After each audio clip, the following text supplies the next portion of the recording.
मी तरी ते पेट्रोल आणून मी जाणार आहे. तोपर्यंत मी इथून जाणार नाहीये. आत्मदहन करणार म्हणजे करणारच.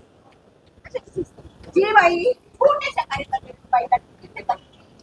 ती कसली शिस्त काही लाडकी बहीण आमच्या सारखे 100 जातील आणि यांच्याकडे 200 येतील तर हे असं करतील काय? म्हणजे कामं आम्ही सामान्य कार्यकर्त्यांना डाऊन तर खूप या भाषणांमध्ये खूप ना सामान्य कार्यकर्त्याची निवडणूक आहे, असं आहे तसं आहे आणि सामान्य कार्यकर्त्यांना डावलताय. शेतीमध्ये बसतात, झोपलेल्या असतात, आरामचे बसते. हा, महिला आरक्षण आहे, असं आहे तसं आहे म्हणून त्यांच्या नवऱ्यांना बघून तिकीट देतात काय? वाटा वाढायच्या आम्ही हा, महिलांचा नुसता वापर करून सोडताय प्रचारासाठी. जेव्हा पक्ष जेव्हा काहीच नव्हता तेव्हापासून आम्ही काम करत आलेलो आहे.